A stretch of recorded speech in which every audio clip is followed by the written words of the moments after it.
मेरा नाम सनी रहमान है और मैं बांग्लादेश से हूँ। ज्यादातर लोग मुझे वीडियो ब्लॉगर और कार्टूनिस्ट के हिसाब से जानते हैं। मैं एक एक्स मुस्लिम हूँ। मैं अपने आप को इंसान बताता हूँ और मेरा धर्म इंसानियत है। मैं ज्यादातर जितना भी वीडियो अपलोड करता हूँ वो सारे बंगाली में होते हैं, क्योंकि मेरा जितना भी ऑडियंस वगैरह है सारे बांग्लादेश और कलकत्ता से हैं, यानी बांग्ला समझने वाले। ये वीडियो मैं हिंदी में इसलिए बना रहा हूँ क्योंकि ये प्रॉब्लम सिर्फ बांग्ला बोलने वालों के नहीं, पूरे हिंदुस्तान के लिए है। पूरे हिंदुस्तान को बताने के लिए मुझे ये हिंदी में बोलना पड़ रहा है। मसला ये है कि मैं काफी दिन से सोशल नेटवर्किंग साइट, फिर यूट्यूब, फिर कई सारे न्यूज पोर्टल जो है उसमें मैं देख रहा हूँ कि 3 तलाक वगैरह, मुस्लिम पर्सनल लॉ बोर्ड, इसके ऊपर बहस चल रहा है। तो सबसे मजेदार चीज मैंने ये नोटिस किया, ये जो मुस्लिम पर्सनल लॉ बोर्ड है वो ज्यादातर औरतों को घेर के लॉ बनाया गया है, यानी औरतों को कैसे यूज किया जाए, औरतों को कैसे हम स्लेव बना के रख सकते हैं। इंडियन कॉन्स्टिट्यूशन जो है उसमें सबसे मजेदार चीज ये है कि अगर कोई खून करता है तो उसको खूनी कहा जाता है, वो मुस्लिम हो, हिंदू हो, कोई भी रिलीजन से हो। लेकिन शादी करने जाए कोई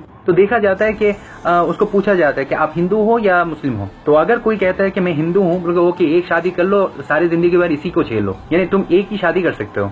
लेकिन अगर कोई मुस्लिम जाता है कि मैं शादी करना चाहता हूँ, बोले ओके आज एक कर लो और बाकी 3 बाद में आके करके जाना। और मजे का बात यह है कि अगर कोई मुस्लिम अपने औरत को तलाक देना चाहता है, सिर्फ ये बोलने का देरी है तलाक तलाक तलाक, 3 बार तलाक बोल दिया, वो औरत गया, वो मेरा वाइफ है ही नहीं, उसको मैं जानता नहीं, और उसका जो सिक्योरिटी मनी वगैरह है वो देने का जरूरत नहीं है। लेकिन अगर कोई हिंदू अगर अपने औरत को डिवोर्स देना चाहे तो उसको लॉ के थ्रू, इंडियन कॉन्स्टिट्यूशन के थ्रू में जाना पड़ेगा। मुस्लिम पर्सनल लॉ बोर्ड जो है उसमें सिर्फ ये शादी वगैरह का मसला क्यों है, यानी सिर्फ शादी को घेर के क्यों ये लॉ बनाया गया है। शरिया लॉ अगर एस्टैब्लिश करना चाहते हो तो सारे लॉ को इंक्लूड करो ना। यानी ऐसा होना चाहिए कि एक हिंदू अगर खून करता है तो इंडियन कॉन्स्टिट्यूशन के हिसाब से उसको पनिशमेंट दिया जाए। अगर मुस्लिम अगर खून करता है तो उसके वो इस्लामिक शरिया लॉ के हिसाब से उसका गला काटा जाए। अगर कोई चोरी करता है, अगर वो मुस्लिम है तो उसका हाथ काट दिया जाए। ये भी इंक्लूड होना चाहिए मुस्लिम पर्सनल लॉ बोर्ड में। अगर कोई मर्द या औरत पकड़ा जाता है कि वो इलीगल सेक्स कर रहा है किसी के साथ, तो इस्लामिक शरिया लॉ के हिसाब से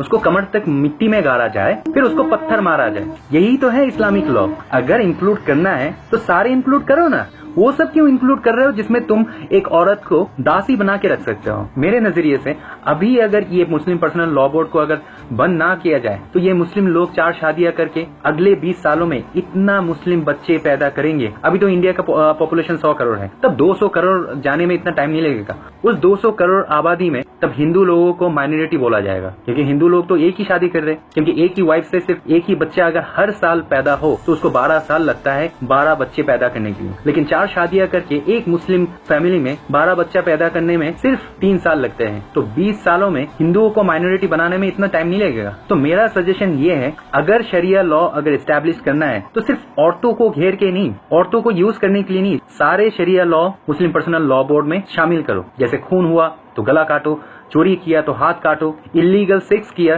तो कमर तक उसको गाड़ के पत्थर मारो।